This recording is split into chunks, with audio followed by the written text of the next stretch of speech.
The Galactic Council had existed for eons, bringing order to chaos and declaring laws across the stars. To them, Earth was just another primitive world, another planet to bring under control.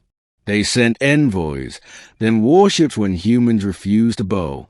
Their mistake?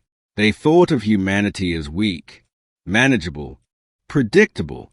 They didn't understand the thing that made Earth different. They didn't understand us.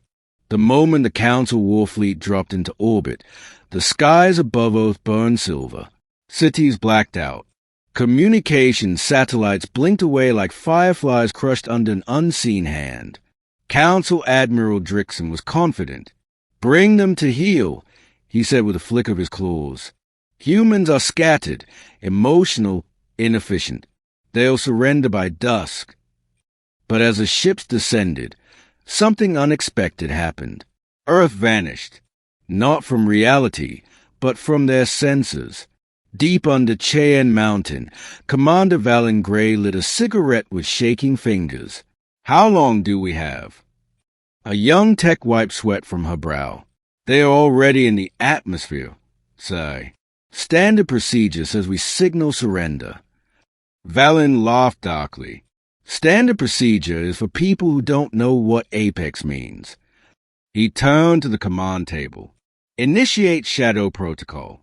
Every nest, every black site. Unleash every ghost we buried when we thought we'd never need them again." The room fell silent. Then the lights flickered red. The Council troops landed in force across Earth's major cities: Tokyo, Lagos, Rio, Berlin, and Old New York. They expected panic, riots, desperation. Instead, they found nothing. Buildings empty, streets silent, heat signatures vanished, cities abandoned in the blink of an eye. In Old New York, a commander stepped off his hover platform and glanced around uneasily. "Where are the humans?" A crackle answered him, an old radio static laced with growling distortion. Then came the voice. "You came to our home, thinking we were prey." All at once, the ground trembled. Windows shattered. From the shadows, metal canines, robotic wolves, leapt from hidden vaults, tearing through the first wave of Council troopers. Automated turrets hidden in saw grates sprang to life. Drones buzzed out of the sky like angry hornets. And in the skies, dragons of steel, ancient atmospheric warframes from Earth's last interstellar war, rose like forgotten gods.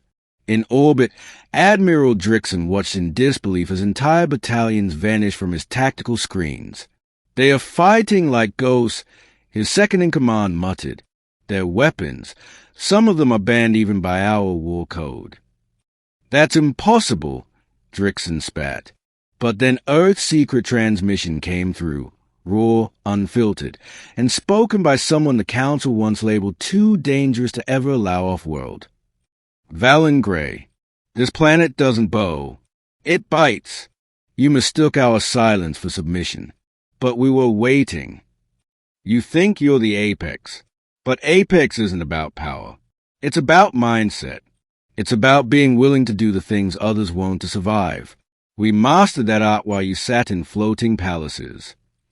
You came to bully us." The feed shifted to footage, humans in exo-armor tearing through aliens 3 times their size. Nanoswarm cloud devouring gunships midday. A single human woman in a trench coat standing atop a burning cruiser with a blade made of blue sunsteel. You picked the wrong predator. The Council scrambled to respond, but by then, it was too late. Earth's retaliation wasn't centralized. It was pack-based. Every human colony, every hidden base across the solar system activated in tandem. In Europa's frozen mines, old sleeper units awoke, cyborg with ice running in their veins. On the Martian frontier, militia crews powered up ancient plasma arrays and lit the sky in defense of Earth. And on Titan, a hidden ship long thought lost, the Cerberus Prime, rose from methane seas, cloaked and humming with energy far older than Council tech. By the end of the week, Council casualties had mounted beyond comprehension. They tried to pull back. tried to sue for peace. But Earth didn't respond to words anymore. They responded with action. Council strongholds in neighboring systems began falling, not through bombardment, but through hacking, infiltration, precision strikes. Human operatives wore alien faces, spoke alien languages, and sabotaged the Council from within. They called it terrorism. We called it justice. Admiral Drixon's last moments were recorded in his ship's black box. He was on the bridge of the Star Omen, staring at the growing shape of Earth below. "It was a mistake," he muttered. "We should have never touched them." As the Earthborn War satellite, code-named Gorgon, locked onto his ship, it responded with a single message. Too late to apologize. Welcome to the food chain. The Galactic Council officially dissolved 6 months later, and from its ashes, the humans formed the Iron Accord, a new network built not on control, but survival, freedom, and the hard-earned respect of being left alone. Other alien races, those who had watched in silence, now turned to Earth for protection, not out of loyalty, but out of fear, because they understood now, you don't poke the sleeping apex. Not unless you want to find out how fast a prey can become the predator.